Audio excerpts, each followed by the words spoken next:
I'm going to cover some steps on how to handle a settling crack in drywall, and I'm going to cover some of the different compounds that you can use.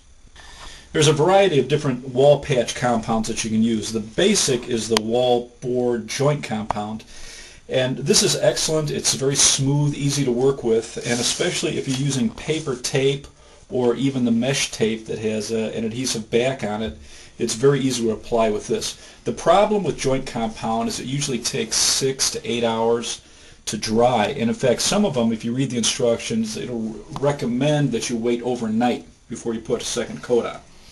This lightweight patch is super lightweight, but I've found it doesn't have enough moisture in it to really grab onto paper. So what I like to start with is a spackling paste, and this dries in an hour. It has a real nice heavy body and a lot of moisture.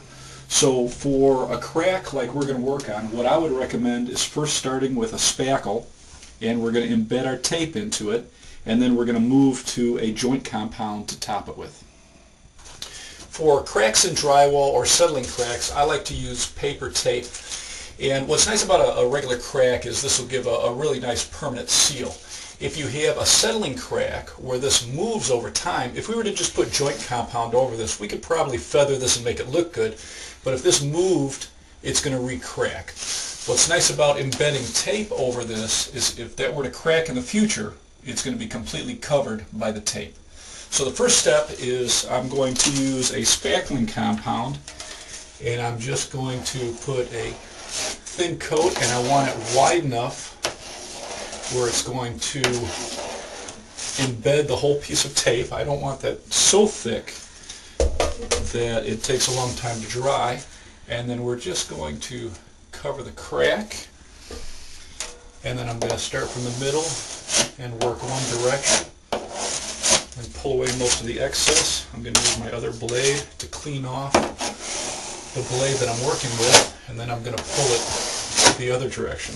Now to speed things along, I can feather some of these areas where you can see there's a little bit of rippling, so I can grab a little bit of the compound on the knife, and I'm using the second knife as a tool, and I'm just going to keep working it and smoothing it to where it's a nice thin coat, and you can see it's pulling a little bit, so I'm just going to add a little bit more compound,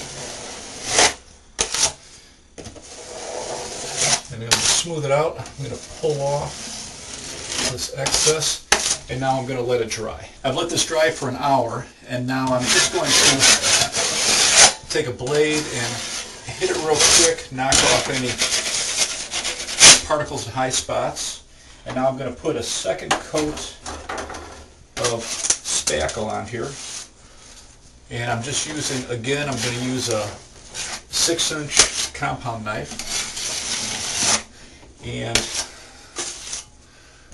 I'm just going to put a nice thin coat, and I'm going to work it over the whole area a couple times just to smooth it out.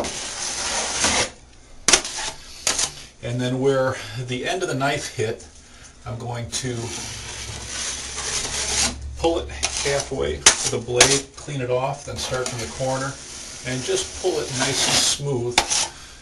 And a couple areas where there's a little wave, I'll add a little bit of compound and just pull it smooth.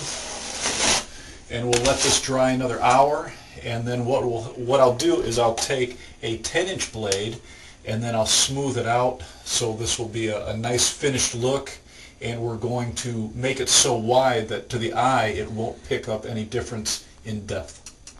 Okay, so the second coat of spackle is dry, and I'm just going to take a sanding sponge and just hit the area very quick, just knock down any imperfections and smooth off the edges and any tool marks. And now I'm going to put a third coat of a joint compound over the area. So for the third coat, I'm using a joint compound, or you could use a topping mix, and you can see how smooth and buttery this is. It has a lot of moisture in it. I always like to stir it a little bit first, and we're going to just pile, since it's such a small container, I'm going to pile this onto my 10-inch blade, and then using a second knife, I can spread it out, and we're just going to put a thin coat over this whole area, and using a second knife I can kind of draw it where I want it, and starting in the corner and pulling it, and you can see how much moisture is in this. It's going to fill any little cracks, crevices, and little holes. And again, using a second blade, I can kind of put it exactly where I want it. And we're going to extend this wide. It's a 10-inch blade, and we're going to extend it past. And I'm just going to clean up below it with a second blade and just pull smooth any of the compound. And it'll let this dry. This is going to be very easy to sand. And for most projects that you're using tape, you're going to use at least 3 coats of some type of compound, and depending on how this looks, we might add a 4th for a professional look. So we'll let this dry for a few hours, and we'll probably hit it lightly with some very fine sandpaper and see if we need one more coat over this. The 3rd coat's dry, and I'm just hitting it with a sanding sponge, and it turned out very nice. So if you're looking to fix a settling crack, use some compound tape, cover the crack, coat it with 3 to 4 coats of compound, and you'll have a permanent fix and a very professional look.